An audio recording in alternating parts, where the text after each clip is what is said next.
Hello everyone. Once again, welcome back to the indirect tax classes.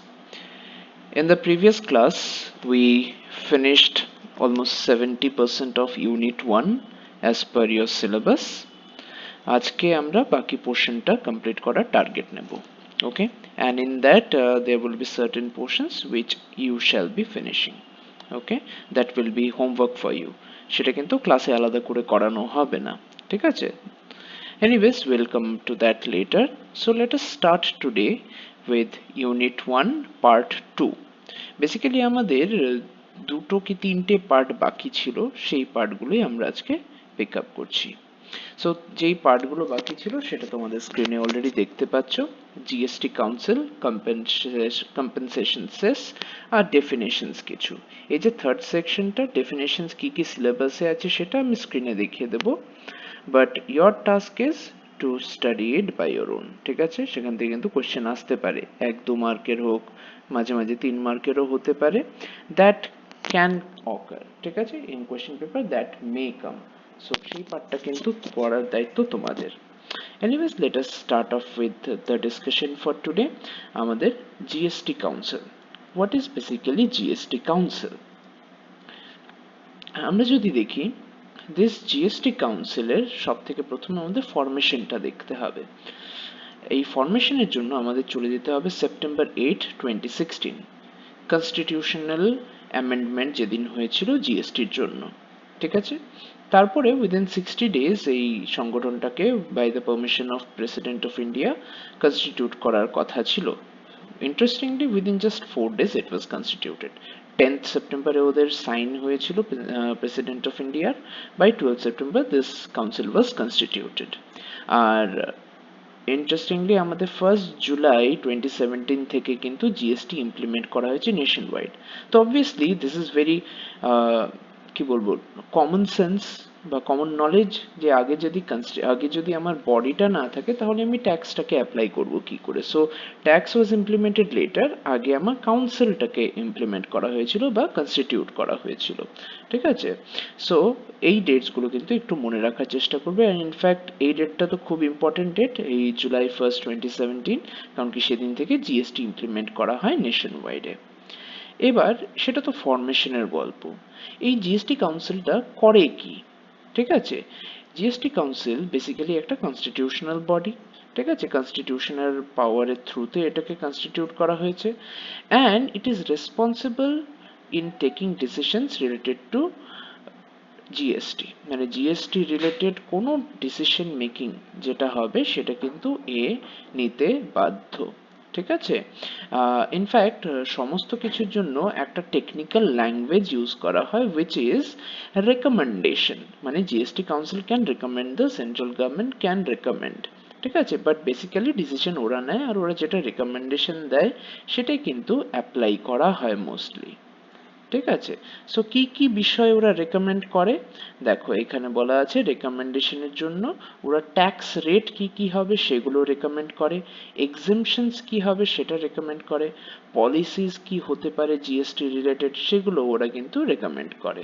And not just recommendation, এই সমস্ত কিছু হওয়ার পরে কিন্তু they ensure that this things are applied বা this things are implemented. ঠিক আছে? তো এই বিষয়গুলো কিন্তু জিএসটি কাউন্সিল করে. এছাড়াও জিএসটি কাউন্সিল কিন্তু সেন্টার আর স্টেটের মাঝে যা সমস্যা আছে সেগুলোকে ওরা অ্যাড্রেস করে.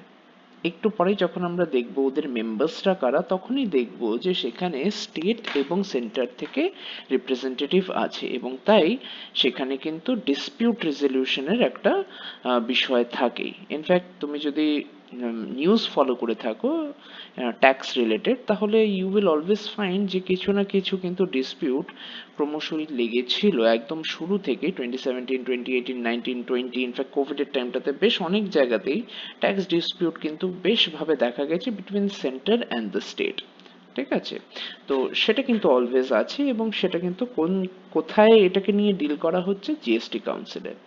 And at the end, what we are going to study about its function is that it ensures uniformity. মানে বেসিক্যালি ইউনিফর্ম ওয়েতে যেন সমস্ত জায়গায় সমস্ত পলিসিস অ্যাপ্লাই হয়। আমরা আগের দিন দেখেছিলাম যে GST is an uniform tax, তাই ওর অ্যাপ্লিকেবিলিটিও কিন্তু একটা পার্টে করে হবে না, সমস্ত জায়গায় সেমভাবে অ্যাপ্লাই হবে। ঠিক আছে, সেই বিষয়টাকেও কিন্তু এনশিওর করার দায়িত্ব হলো জিএসটি কাউন্সিলের। এবার আসছি নেক্সট পার্টটাতে, উইচ ইজ ইটস মেম্বার্স।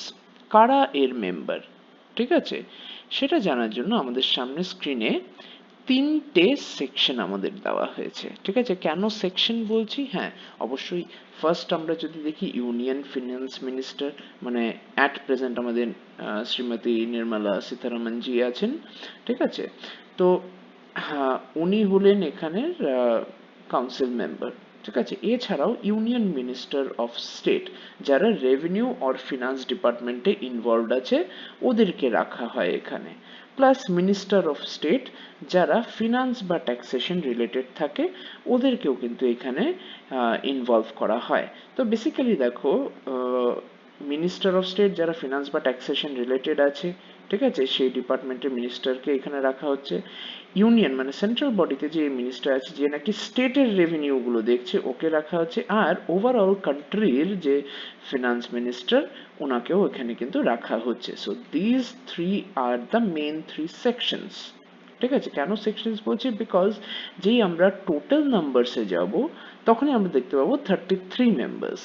ঠিক আছে, কি করে, ইউনিয়ন টেরিটরি আর স্টেটস মিলিয়ে অল টুগেদার 31 মেম্বার্স কন্ট্রিবিউট হচ্ছে, তাছাড়া আরো দুজন ওই ইউনিয়ন মিনিস্টার আর ইউনিয়ন ফিনান্স মিনিস্টার। ইউনিয়ন মিনিস্টারকে যে নাকি রেভিনিউ বা ফিনান্স ডিপার্টমেন্টের, যারা নাকি স্টেটের রেভিনিউ বা ফিনান্স ডিপার্টমেন্টের জন্য ইউনিয়ন মিনিস্টার রাখা হয়েছে উনি একজন, আর ইউনিয়ন ফিনান্স মিনিস্টার মানে নির্মলা সীতারামন জি।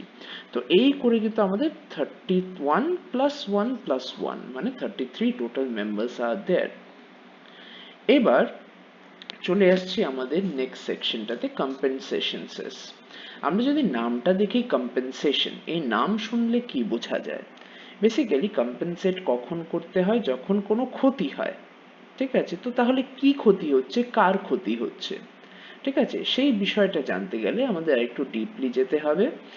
এই কম্পেনসেশন সেসের জন্য আমাদের আগের স্ট্রাকচারে কি সিস্টেম ছিল সেটা একটু কিন্তু বুঝতে হবে।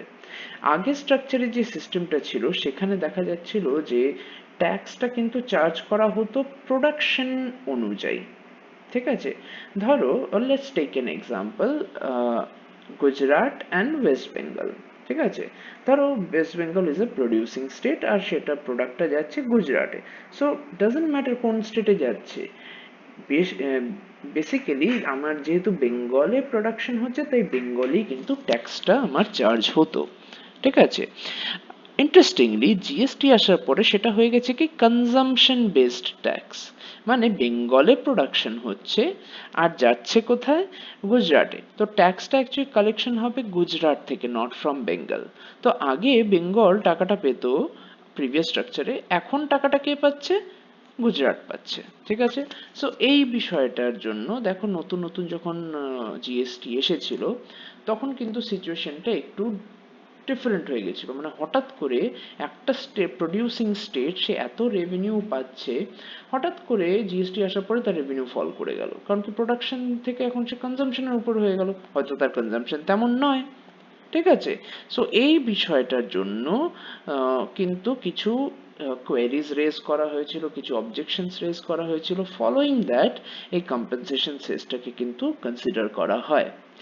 তাহলে আমরা বুঝতে পারলাম the story behind compensation cess. ঠিক আছে, এবার কম্পেনসেশন মিনস কি, compensation means paying back for the loss of revenue, revenue loss হচ্ছে তার জন্য ট্যাক্স স্ট্রাকচারে কিছু একটা কম্পোনেন্ট ইনক্লুড করা যার থ্রুতে ওই কম্পোনেন্টের দ্বারা যা কালেকশন হবে সমস্তটাই যেন সেই স্টেটগুলোকে দেওয়া হয়।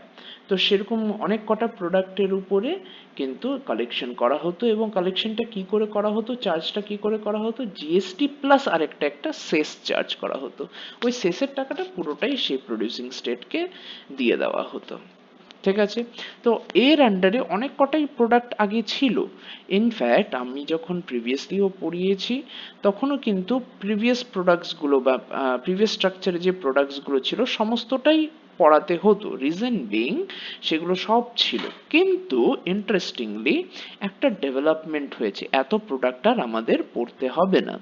রিজন বিং, কারণ কি টাইম পিরিয়ড ছিল 5 ইয়ার্স, এই কম্পেনসেশন সেস কিন্তু লাইফ টাইমের জন্য নয়, খালি 5 ইয়ার্সের জন্য অ্যালাউ করা হয়েছিল।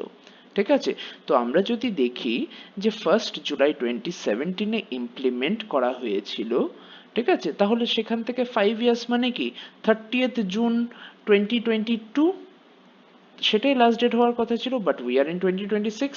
ইন্টারেস্টিংলি মাঝে কিন্তু বেশ অনেকবার এই 5 ইয়ার্সটাকে চেঞ্জ করে করে হ্যাঁ এটাকে কিন্তু বাড়িয়ে গেছে, ঠিক আছে।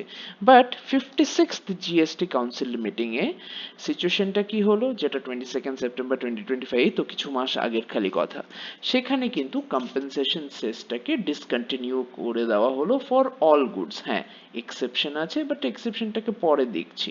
But what we need to remember is যে হ্যাঁ, এখানে কিন্তু ম্যাক্সিমাম গুডসের জন্য, ইনফ্যাক্ট অলমোস্ট অল গুডসের জন্য কিন্তু সেই কম্পেনসেশন সেসটাকে টোটালি এখন অফ করে দেওয়া হয়েছে।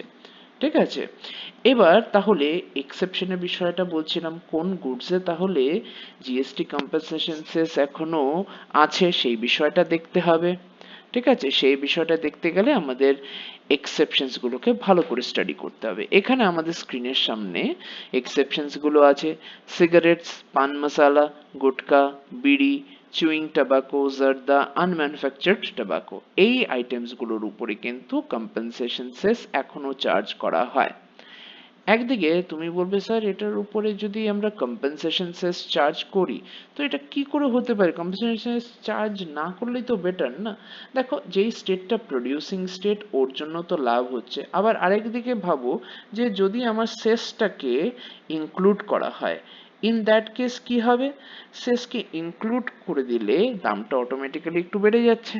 ঠিক আছে, in that way it is kind of প্রহিবিটিং in nature. At the same time এটাকে এখনো এই কম্পেনসেশন সেসটাকে বন্ধ করেনি কেন, বাকি গুডসের উপর বন্ধ করে দিয়েছে, এর উপরে বন্ধ করেনি কেন? রিজন বিং, এর রিলেটেড কিন্তু কিছু অবজেকশনস বা কিছু আনসলভড সিচুয়েশনস আছে এখনো স্টেট আর সেন্ট্রাল গভর্নমেন্টের মাঝে। তো সেই সিচুয়েশনগুলো এক্সিস্টিং আছে বলেই কিন্তু সেটাকে ওরা পুশ করছে না, এটাকে কিন্তু ওরা এখনো এটাকে কমপ্লিটলি এলিমিনেট করেনি, কিন্তু ইন দ্য নিয়ার ফিউচার এটাকে কিন্তু এলিমিনেট করে দেবে। ঠিক আছে, সো দিস ইজ কম্পেনসেশন সেস। এখানে যা ডিসকাশন গুলো হয়েছে সেগুলো যদি লিখে নাও তাহলে খুবই ভালো। ঠিক আছে, এগুলো লিখে নিলেই কিন্তু যথেষ্ট হবে। So kindly remember the discussions. এবার চলে আসছি আমরা ডেফিনেশনে। যে ডেফিনেশন গুলোর জন্য আমি বলছিলাম যে এটা কিন্তু পার্সোনালি তোমরা স্টাডি করবে। হোয়াট আর দোজ ডেফিনেশনস, তোমাদের স্ক্রিনে আছে, এগুলো সব কটা ডেফিনেশন কিন্তু সিলেবাসে আছে যেগুলো তোমাদের দরকার। তাহলে business, capital goods, casual taxable person, goods, input tax, output tax, person, place of business, registered persons, services, taxable person, এই সমস্ত কিন্তু ডেফিনেশন গুলো তোমাদেরকে সেলফ স্টাডি করতে হবে। Before we and the class for today, আমি একটা জিনিস তোমাদেরকে বলে দিতে চাই, যখনই তোমরা এই ডেফিনেশন গুলো পড়বে, always try to memorise the section. ঠিক আছে, সেকশন গুলো কিন্তু মেমোরাইজ না করলে কাজ দেবে না।